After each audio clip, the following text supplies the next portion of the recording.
नमस्कार, मैं Kirti Bhardwaj channel for news India पर आप सभी का स्वागत है।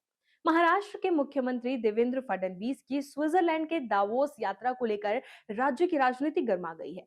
विश्व आर्थिक मंच की वार्षिक बैठक में हिस्सा लेने गए मुख्यमंत्री पर शिवसेना यूबीटी सांसद संजय राउत की टिप्पणी के बाद ये मुद्दा राजनीतिक बहस का केंद्र बन गया है। इस विवाद में अब मुख्यमंत्री की पत्नी अमृता फडणवीस भी खुलकर सामने आ गई है और उन्होंने राउत के बयान को निराधार और तथ्यहीन बताया है। बुधवार को मुंबई में कार्यक्रम से इतर पत्रकारों से बातचीत करते हुए अमृता फडणवीस ने संजय राउत की भाषा और टिप्पणी पर गहरी नाराजगी जाहिर की। उन्होंने कहा कि उन्हें राउत की भाषा कभी समझ में नहीं आती, लेकिन इतना स्पष्ट है कि देवेंद्र फडणवीस दावोस में पिकनिक मनाने नहीं गए हैं। अमृता फडणवीस ने कहा कि अगर कोई व्यक्ति पिकनिक पर गया होता तो वो रोज सुबह 6 बजे से रात 11 बजे तक लगातार सम्मेलन, बैठकों और निवेश से जुड़ी चर्चाओं में शामिल नहीं होता। उनके मुताबिक मुख्यमंत्री का उद्देश्य केवल महाराष्ट्र और देश के लिए निवेश लाना और रोजगार के अवसर बढ़ाना है। अमृता फडणवीस ने यह भी कहा कि संजय राउत का बयान उनके पहले के बयानों की तरह ही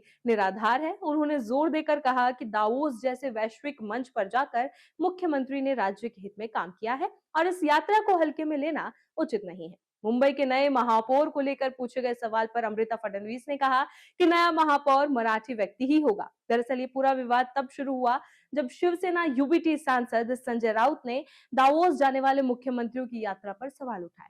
राउत ने दावोस सम्मेलन को भारतीय दृष्टिकोण से हास्यास्पद बताते हुए कहा था कि भारत के विभिन्न राज्यों के मुख्यमंत्री वहां पिकनिक मना रहे हैं। उन्होंने ये भी मांग की थी कि दावोस यात्रा पर गए नेताओं के खर्च का सार्वजनिक खुलासा किया जाए। राउत का कहना था कि इस तरह की यात्राओं से आम जनता को कोई ठोस लाभ नहीं मिलता और ये केवल सरकारी धन की बर्बादी है। राउत के इन बयानों के बाद भारतीय जनता पार्टी ने तीखी प्रतिक्रिया दी है। महाराष्ट्र प्रदेश भाजपा के मीडिया सेल प्रमुख नवनाथ बान ने बुधवार को एक संवाददाता सम्मेलन में संजय राउत पर सीधा हमला बोला। उन्होंने कहा कि राउत को पहले ये बताना चाहिए कि उन्होंने अपने राजनीतिक जीवन में कितने लोगों को रोजगार दिलवाया है। बान ने तंज कसते हुए पूछा कि क्या राउत ने कभी 13 लोगों को भी नौकरी दिलाई है। नवनाथ बान ने आगे कहा कि शिवसेना यूबीटी प्रमुख उद्धव ठाकरे के 2.5 साल के मुख्यमंत्री कार्यकाल पर भी सवाल उठाए जाने चाहिए। उन्होंने पूछा कि क्या उद्धव ठाकरे ने अपने कार्यकाल में कम से कम 1300 लोगों को रोजगार दिया था। भाजपा नेता ने कहा कि जब फडणवीस की दावोस यात्रा पर सवाल उठाए जा रहे हैं तो ये भी बताया जाना चाहिए कि आदित्य ठाकरे अपने दावोस दौरे से कितना निवेश लेकर लौटे थे। भाजपा का दावा है कि मुख्यमंत्री देवेंद्र फडणवीस की दावोस यात्रा पूरी तरह सफल रही है। एजेंसी वार्ता के अनुसार दावोस में हुए विभिन्न समझौतों के तहत महाराष्ट्र को करीब 15 लाख करोड़ रुपए के निवेश प्रस्ताव मिले हैं। इन निवेश समझौतों के जरिए राज्य में लगभग 13 लाख लोगों को रोजगार मिलने की संभावना जताई जा रही है। भाजपा नेताओं का कहना है कि ये निवेश औद्योगिक विकास, बुनियादी ढांचे के विस्तार और युवाओं के लिए रोजगार के नए अवसर पैदा करेगा। दावोस यात्रा को लेकर भाजपा का यह भी कहना है कि वैश्विक निवेशकों के साथ सीधी बातचीत और समझौते करना राज्य की अर्थव्यवस्था को मजबूत करने के लिए जरूरी है।